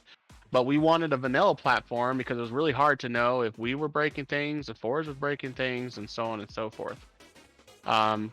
So we decided at the time it was in our best interest to separate. The way that the tool chains worked is it was simply not practical at the time to have the unified code base to make it work. Well, thankfully, that's been many years ago, and it's now 2020, and many things have changed. The tooling has changed, Gradle itself has changed, and now it is very much practical to do something like what we're doing now, which is we only have one implementation repo, which is Sponge Common, and we have the ability to trigger something on the repo that gives us our developer environments a run configuration to boot the game as Sponge Vanilla. So to say that it's been a big productivity increase, I don't really think quite expresses exactly how much that is true. Like, we are so much faster to, number one, just get something implemented. Number two, to have a really good overview of exactly what we are changing. Number three, to have to sit there and to do these blasted, submodule commit bumps or whatever, submodule ref bumps. It truly, working on this code base versus API 7 is just so much better. There's so many things that just make it so much easier to do. And I would, without sitting here and trying to just kind of be kind of big-headed about it, I would hope how well the server is running right now should be a testament to not only the hard work, but as well as the fact that we're not kind of spinning our wheels so much fighting our tooling, and we're just using our tooling to help us get the job done. So with that said, when Sponge Forge starts, it'll probably start in a branch, and it will be a submodule in common as well. And we are hoping that we keep the amount of changes that we make to the Forge environment, that we keep it to a minimum. If any of you understand how we implement Sponge API to begin with, you know that we use the system called Mixins, which is wrote by Mumphrey, yours truly here, that's helping us with this, doing the stream for us here. And we have the ability to keep our edits to the Minecraft engine as minimally invasive as possible to try and let a platform like Forge still continue to work. And what we'll do is that when it comes time to start Sponge Forge, is we'll get up and going, and we'll make sure that we're not inadvertently modifying some aspect of Sponge Forge, a Forge itself that we didn't want to do. So we'll try and make it to where we didn't break as many things in the past, because there were definitely mods that had issues with us, but we also had stuff that we introduced that also broke other mods. So we're hoping that things will be, we're hoping everything that will be much better going forward for sure. As far as like an ETA on it, it truthfully speaking, it'll probably take a couple months to not only get ourselves bootstrapped onto Forge the correct way, but to review all of our overwrites to make sure that we're not overwriting Forge code that we don't want to do, stuff like that. And then we have to figure out how we're going to actually deploy Sponge Forge. Is it going to still run in the mods folder, stuff like that. If you run Sponge Vanilla for 1.15, if you run the jar, you'll actually find that it actually downloads the base engine, It downloads all of the libraries. It caches all that. It then remaps the game, so it only sits there and deobfuscates the game one time, and then it runs the server. The first time you start Sponge Vanilla, it takes a moment to kind of get everything prepared, but it's actually very fast. The next time you launch Sponge Vanilla, it's just blazing fast. Most of the time it takes is class loading the entirety of the Minecraft server. The other time, it just goes zoom right through it. So we definitely did, as Wolfazine just mentioned in the Twitch chat. Yep, we definitely did something similar to Forge. Forge does the same thing. They have an installer. Our only difference is we just don't have you download an installer. We just wrapped it right into Sponge Vanilla's jar itself. So yeah, and Jamie is right. The server typically boots if you have a good machine that's a good single thread crunching machine, it will boot in just a couple of seconds. It's pretty fast. So definitely happy with it. I'll stop rattling about that now. Go ahead to the next question. Okay, so the next question here was from Cable Guy 20. Is there anything SpongeForge can do about the Forge 1.13 plus issue where login packets don't work with proxies? I will say I've seen stuff from, I believe, Velocity and such where they've been trying to address this. I have, obviously, because I wrote the Bungee Cord support, if some people may remember, I kind of was the one who did sort of the Forge support in Bungee Cord 1.8 to 1.12. And the answer is probably not without Forge properly engaging with the process. So the problem is remapping entity IDs and things like that. All the various IDs that get sent across. Before, there wasn't this logging phase. It was just all done in what they call the play phase, and we could basically tell the system, reset that, do it again. But if you're switching from server to server in the back end on Velocity, your client isn't actually changing server, so you can't send the locking packet again. We can't really do anything about that, and I wouldn't want us to do anything about that. I think that's something that realistically the mod platform, so Forge in this case, would have to properly engage with, because we don't really want to be mucking around with their internals, because it would be an invasive change to change that. So from our point of view, we're probably not going to do that, I would say. I just don't think it's worth it. If Forge wants to support it, I think they're the people that really need to talk about it. That would be my point of view on that. And the next question. Okay, from DOSMike. In the new command text API, is there improved support for plugin translations? If I recall correctly, localized command usages / help, for example, required quite some work. I can answer that one. Short answer, yes. With Adventure, there's now support for using a translation registry and using normal translatable components, sort of like the vanilla game does, except they're done on the server, so you don't need to send a resource pack or anything. You can take a look at the chat test plugin for a simple example of how that works.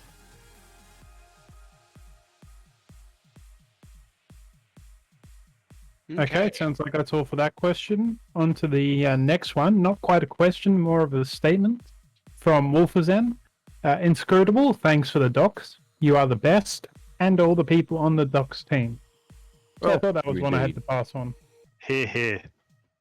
There's a whole lot of people who are regularly working on the docs team, so if you want to join us, we'd be happy to give you an induction. We do love our docs team, and as Inscrutable said, if you want to help out Sponge, joining the docs is one of the most straightforward ways you can do that. There's a lot that needs to be written. You don't necessarily need to have knowledge of coding to start off, but it's a great way to get an idea of how Sponge actually works, because you can talk with developers and work out, what we need to add in to get this documentation working. I'd just say it's a great induction to Sponge in general. Well, if we take a look at one of the latest PRs, which is something that STDDT put up, it's basically a big list of all the pages we need to update, and it's a scary big list. Yes, there's a lot to be done. So please reach out to Inscrutable in the Discord, and we'd welcome the help. So moving on then to the next question, which I think is somewhat pertinent. When is the next state of Sponge? This is always a good question, and to be honest, I'd like it to this be more depends often than on a lot not. of things. Yeah. We've been waiting a fair while to do this state of sponge. We've been trying to get our 1.15 build here up and ready, and our little plugin, and we think it's been quite good to get everyone on board. I'll let Jaden go next. Say I would like to do the next one whenever we could run this with 1.16.4. I think that would be a beautiful thing. When that's going to be, though, that's another matter. That's a good question. I definitely don't want to go as long as we did between the last one and this one. There was a long time of radio silence from us as we, as real life gets in the way, and then obviously having to spend the time to try and work on the product. I don't know. Maybe we could maybe do one see about doing one maybe in the springtime, or maybe things go really, really well and we do a state of sponge right around the time when after 1.17 releases, and maybe we're running on 1.17 already. Who knows? Yeah, we'll have to see with that. 7, and you reckon?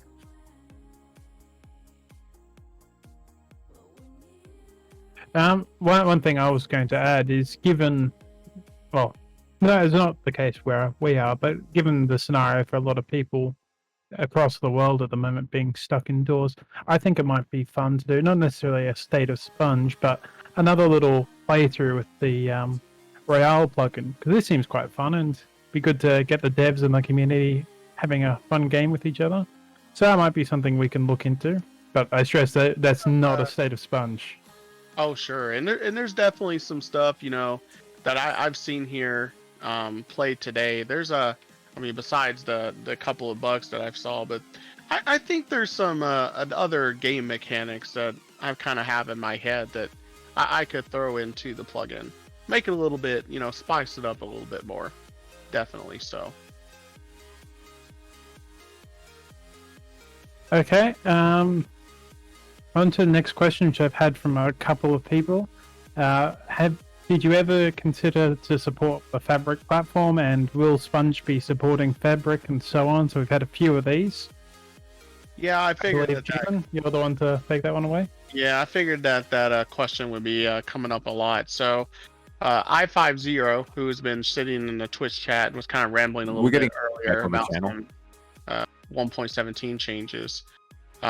He himself was kind of working in a repo to, I think he called it Sponge Brick or something like that, which is kind of a little cutesy name there. Yeah, Sponge Brick.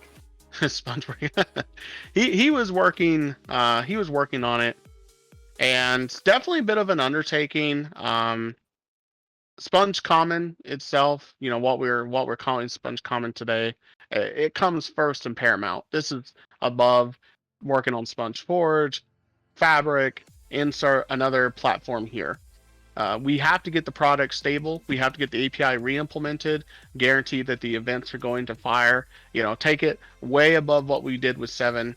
It's one of those mandates to where I want all the API implemented. There's no reason for us to really push hard to add another platform support without making sure that vanilla is good to go. And that's going to be especially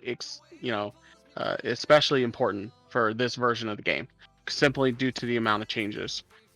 As far as if we would actually adopt it officially, I would say at this point it's a little too premature for us to commit one way or another.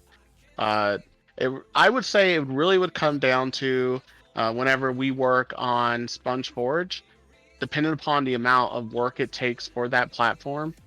Obviously, when you start thinking about doing another platform, there comes with just a whole load of unforeseen issues or even foreseen things that you have to try and work around, and we have to gauge, the effort versus reward.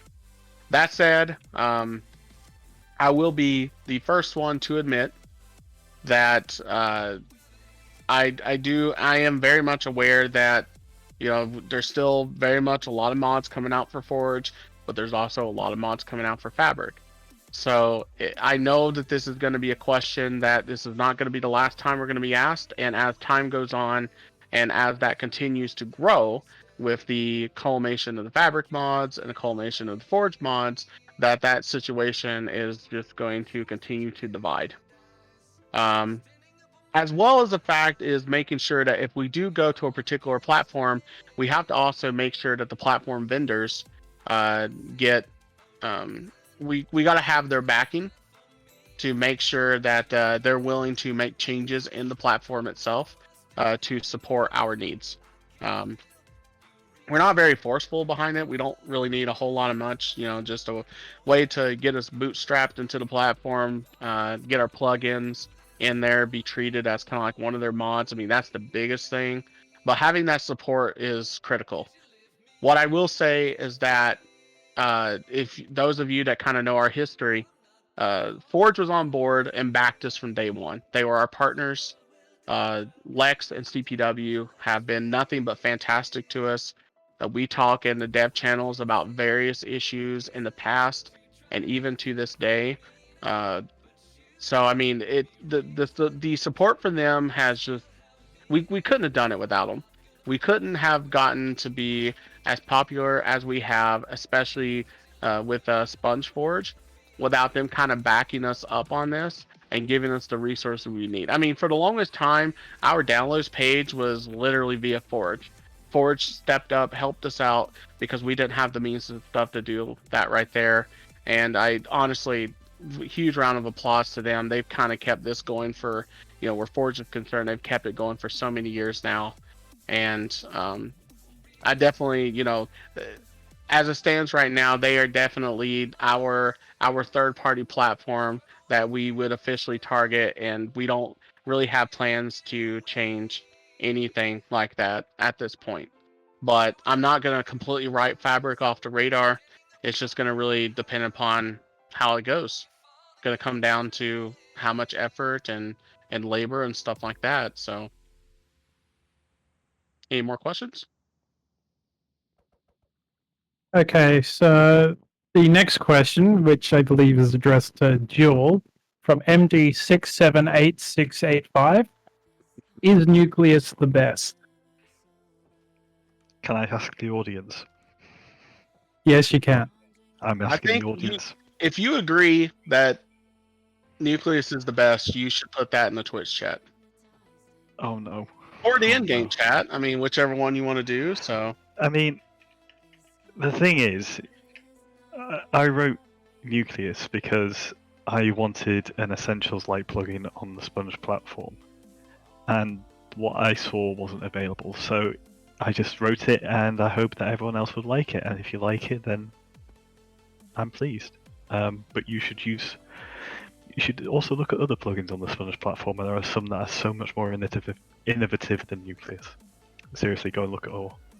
Recently updated, don't you know? Or soon to be recently updated, don't you know? Okay, so blush coming through the screen. So the next question here was from MJRA 0007. Will we ever be able to declare blocks on the server? Feel free to expand on that in the chat, MJRA. I think they're probably talking about fully custom blocks delivered from the server. And I would say That's what I thought. yeah, and I would say that I'm not sure, with everything else that's going on, who knows when we're actually going to get to doing something like that ourselves. And obviously, the fact that we support the vanilla client really kind of makes that challenging.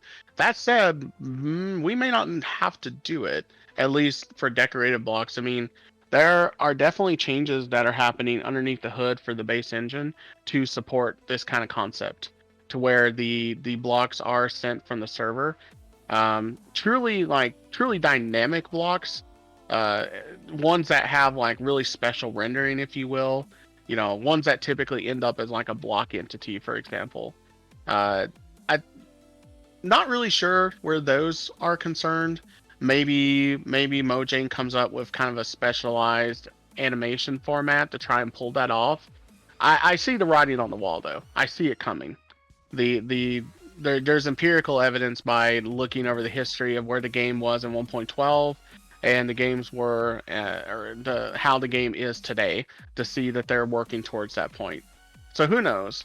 I don't think it'll be 117, maybe 118, maybe a 119. I mean, it's one of those deals to where it's very hard to do it right.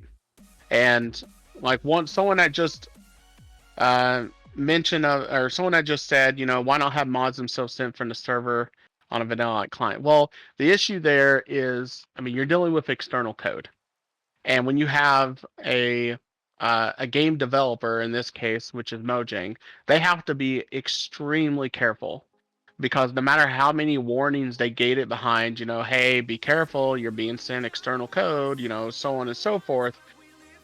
They can't.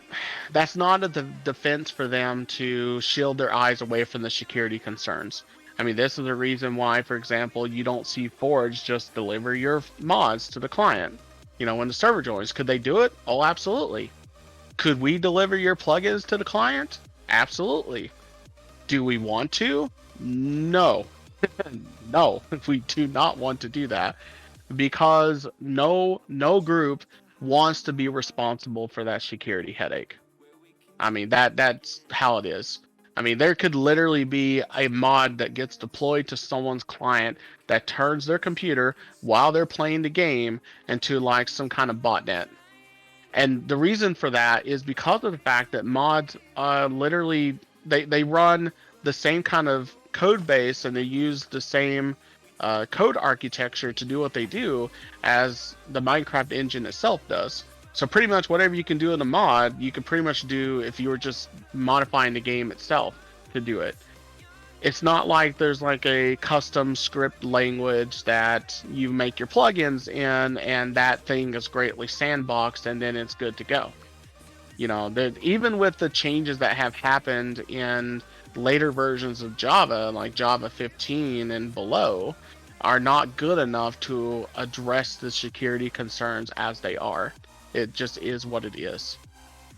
So we're not going to be looking to doing something like that, definitely not officially as a team.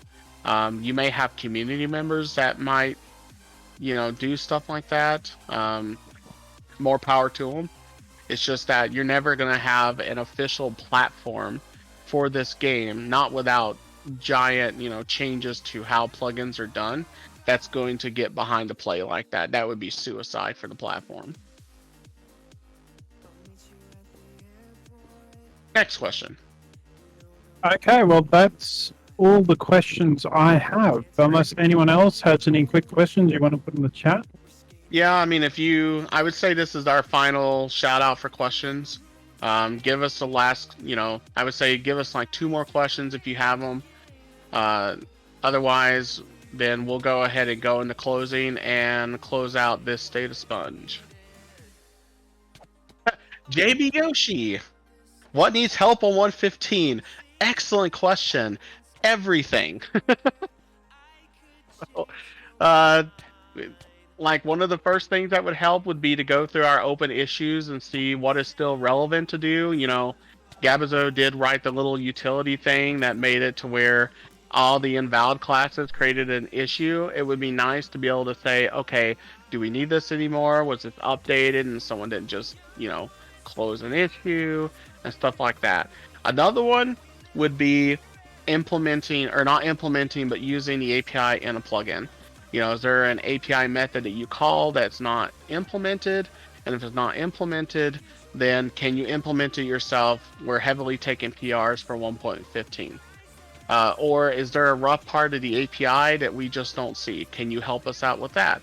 That would be another thing. That sort of stuff. That is what we need help with. The more that we can get people to do that, the more that the senior developers of the project can focus on the big stuff that needs to be done. Fixing really bad bugs that still exist, fixing, doing big API changes that might still need to be done, porting over performance patches from like paper or re-enabling our own performance patches, stuff like that. That kind of comes together and makes, that is the cohesion that makes a a project like this better than what is being shown today. So I just want to interrupt here. There's a Royale game going on at the minute, and Yeah, I'm watching the stream too. three It's sneaky amazing. players. They've built the tunnel to avoid the numerous swordsmen and things. I'm just going to zoom out. I don't know, Humphrey, if you're currently Yeah, on you're my right. screen, but people are being pretty sneaky. When does the end game really come in? Oh, what? I won. because the explosions Apparently. went off. Okay, so the end game, we need to talk about the end game because it finally happened. The end game is the Guardians have failed in their task. Now you will be hit with constant explosions around you until somebody dies. That's the goal. Everybody's got to die. Nobody comes out of that alive. Well, most of the time you don't. I But survived. There congratulations. can only be one. It sounds like the end of our usual state of Sponge, really, isn't it? Yeah, Sorry. actually, I'm really surprised one of us actually won. Unfortunately, the two that kind of dug into the wall, they if they would have took if they would have did the same thing but separated themselves, it would help. You see, that's where you went wrong, guys. That's where you went wrong. There's one question here from Cable Guy 20 going, post-pandemic sponge meetup and barbecue. Well, considering, of course, that this is an international project and all, that's a bit impractical, regardless of the pandemic. Which is why we're thinking it might, just as a potential idea, it might be fun to do a get-together again sometime over the holidays and have a playthrough of Royale, because that seems to be pretty fun. We're seeing people come up with lots of innovative tricks to avoid the humans. It'd be fun to see where that goes. I'm gonna have to address that. It's gonna have to be addressed. I have some ideas. And of But course, we could have people submit if maps. there's ever an in-person Minecon again, which there was going to be this year, Yep. Yes. Yep. until that got nuked from orbit. And hopefully, something like that is on their radar again to actually give it a try again. And I would love to be able to be at the event and doing something like we did all those years ago. That would be a blast. Minecon 2015 and 2016. It's sort of amazing that we're all the way here at 2020 and we haven't had an in-person one since then. So I'd be I've heard keen they're for trying- that, but I think it'll take some time. I've heard they're trying to set up another one. I'm trying to look up the date right now. It's like 2021 or 2022. We'll have to see what happens, but Minecraft seems to have some staying power, so hopefully we will see them do another event sometime.